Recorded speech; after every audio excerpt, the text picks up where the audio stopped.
Bonjour à tous et bienvenue dans cette vidéo.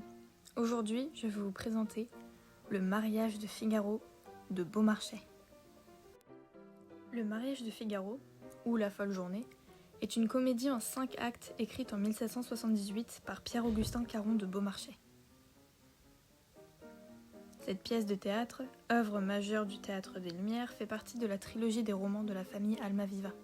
Elle suit Le Barbier de Séville de 1775 et précède La mère coupable de 1792. C'est une œuvre politique et satirique qui dénonce la société inégalitaire de l'Ancien Régime. Avant de passer au mariage de Figaro, il faut d'abord comprendre ce qui se passe dans Le Barbier de Séville. Dans cette pièce, Figaro est le barbier en question. Implicitement, on comprend qu'il est un petit peu l'homme à tout faire de l'histoire. Il veut aider le comte Almaviva à séduire Rosine, une jeune orpheline dont ce dernier est tombé amoureux. Mais le docteur Bartolo, ancien tuteur de Rosine qui veut la garder pour lui seul, va tout faire pour l'en empêcher. Malgré ses efforts, le comte et Rosine se marient. Cette dernière devient donc comtesse. Voyant le succès du Barbier de Séville, Beaumarchais s'élance dans la rédaction du mariage de Figaro.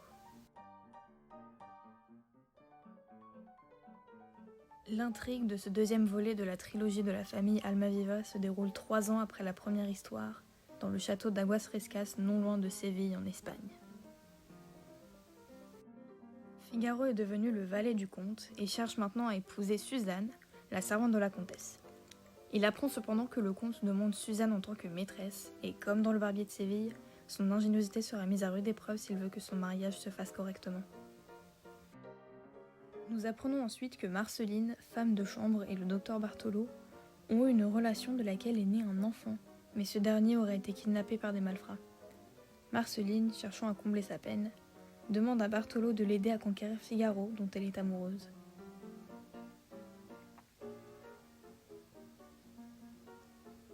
Le docteur saisit cette occasion et accepte de l'aider afin de se venger de Figaro, qui a éloigné Rosine de lui dans le Barbier de Séville. On découvre ensuite Chérubin, le filleul de la comtesse, qui annonce à Suzanne qu'il a été renvoyé du château après avoir fait des avances à Franchette, fille du jardinier et cousine de Suzanne. Chérubin est donc désespéré à cette idée qui l'empêche dorénavant de voir Rosine, dont il a été éperdument amoureux.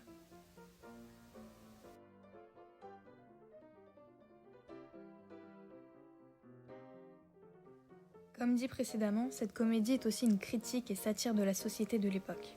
On y évoque notamment le droit de cuissage, droit du plus fort, en général du seigneur, sur la femme d'un vassal lors de sa première nuit de noces. Cette pièce fut censurée jusqu'en 1784, lorsqu'elle fut représentée publiquement pour la première fois le 27 avril au Théâtre François, aujourd'hui Théâtre de l'Odéon à Paris. Personnellement, les pièces du genre du mariage de Figaro n'est pas habituellement ce que je préfère lire, mais je trouve que celle-ci a bien rempli son rôle comique et sa fonction de critique. On est témoin de l'absurdité des personnages et en retenons des leçons.